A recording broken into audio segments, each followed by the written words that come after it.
Deep in the Appalachian Mountains, police received a call from hikers who said something unnatural was happening inside an abandoned cabin. What they found inside still haunts them to this day. Officers arrived at the cabin just as night was falling. The locals always avoided this place, calling it cursed. But tonight, the officers had no choice. They had to investigate. Inside, they immediately felt something was wrong. The air was heavy, thick with a smell, almost like decay, but worse. One officer whispered into his radio, "You're not going to believe this. There's something moving." The floorboards groaned beneath their boots. Every corner seemed to hide shadows that shifted, almost as if the cabin was alive. A quick flash of light revealed a wall covered in scratches, as if someone or something was trapped. In the corner, a broken doll missing one eye lay in a murky puddle of water. Suddenly, a loud bang echoed from upstairs. The officers froze, every muscle tensed. One officer tried to call out, but his voice cracked, swallowed by the oppressive silence that followed. You could see the fear in their eyes, a fear that would stay with them forever. They moved to the back room, and that's when the real horror began. The walls were covered in messages scrawled in what looked like dried blood. Words screamed from the wood. "Leave now. You watch us.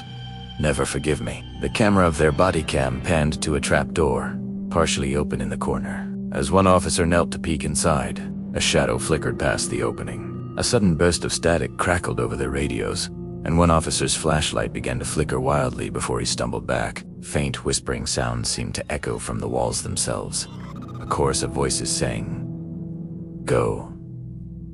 Go." Then they found it a room filled with human-sized mannequins. Each one was grotesquely altered, their plastic faces twisted into silent screams, their eyes hollowed out. And worse, each mannequin held a personal object, a watch, a worn-out shoe, a locket. They belonged to people reported missing in the area over the last decade. It was impossible. How long had this been going on? How many people had been trapped? One officer, his hand trembling, reached out to touch a mannequin. And its hand twitched. He yanked his arm back, dropping his flashlight. It rolled across the floor, its beam cutting through the darkness and illuminating something moving just behind a doorway. A low, chilling whisper slithered through the air. "You shouldn't be here." The fear in their eyes wasn't just for themselves. It was the sudden, gut-wrenching realization that someone else had suffered here, maybe just hours before. That's when they found the old security camera, its memory card somehow intact. They played the footage. It was black and white, grainy, showing a shadowy figure dragging something limp and unmoving toward the trapdoor.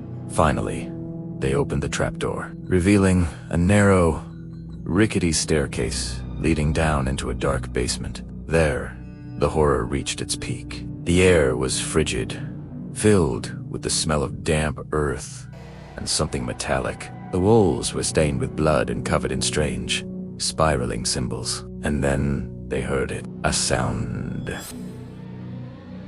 A whispering chant that seemed to come from everywhere at once, making their skin crawl. Panning their lights across the claustrophobic space, they saw a hidden room carved into the dirt wall. Inside, a figure was crouched in the corner, completely still. When they tried to approach, it vanished. Just gone.